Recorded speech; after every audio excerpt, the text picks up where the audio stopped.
everyone, today we are at Woody Michleb Salon in Thornhill, Ontario, Canada. We're going to be meeting with Woody, doing a couple episodes, doing a haircut, and also talking about business. And we have Heather Wenman joining us today as our guest host.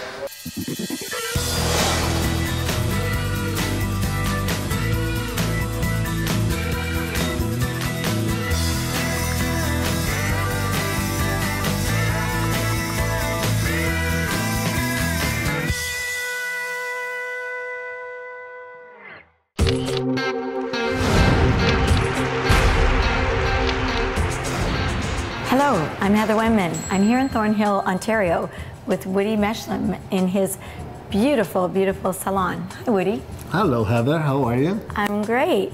I too am from Ontario. I'm from London, Ontario, and we're here in the studio today, and we're going to start our interview by talking about how you are going to approach the trends this season in 2009, fall, winter. Well, the way I'm going to approach the trend is really, I always loved color, and you know, yourself and myself have always entered color competition, and this is our passion. And to me, every haircut it should always be complemented with the color. And you can see these color placements actually, it doesn't matter how long you leave them on, they'll still look very, very good because of the placement and the geometry of the color that's in there.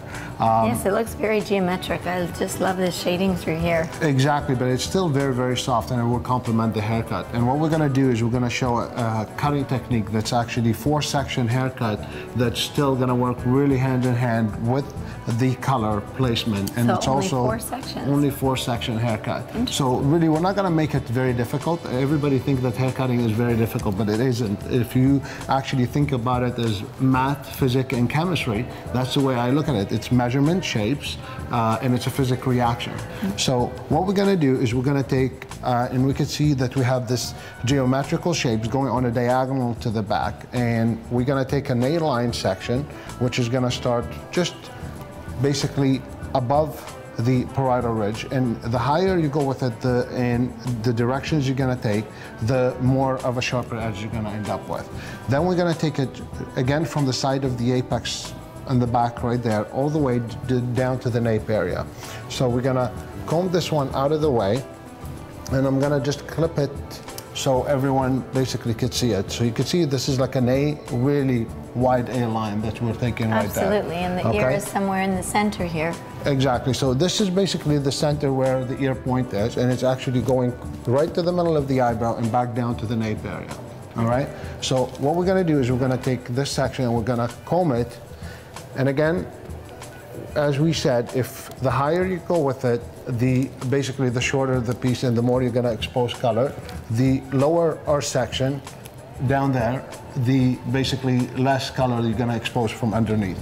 And you're also exposing the shape of the perimeter of the face. So absolutely. It's got to be all good to do done on the good side of the time. face. Okay. Yes.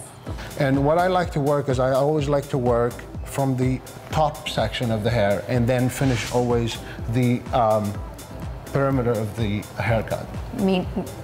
Pertaining to longer hairstyles? Exactly. Okay. Because that's a good tip. We always tend to start cutting like the length and then start working then the shape. I like to work the opposite way. I like to work the shape first and then start basically determining where my length I want it to be, because I find this way works more with the suitability, and I always believe that suitability, what suits the individual, is what fashion is. Okay, because we cannot apply fashion on someone that's not going to suit it. People say blonde hair is not good in the winter and dark hair is not good in the summer. I think you're in fashion all the time right now. You're blonde. Thank you. And it's winter time, right? So to me, I think this is totally the opposite. People could be any color they want, any short, long, it doesn't really matter. It's really what suits that particular person. Absolutely, and we can play on all of those tips, like colors that are icy can be cool colors in the winter, an ice blonde versus a warm blonde, right? If the fashion outside, it's snow, I believe that everybody should be in white as well, because actually Mother Earth is giving us that it's fashionable outside, don't you think? Absolutely, we're living in it, so wear it. We're gonna raise it up, and I'm not over directing it. Again, I'm taking the middle of that section, that pivot point, and I'm gonna use it basically as my guideline where I want that hair to be cut.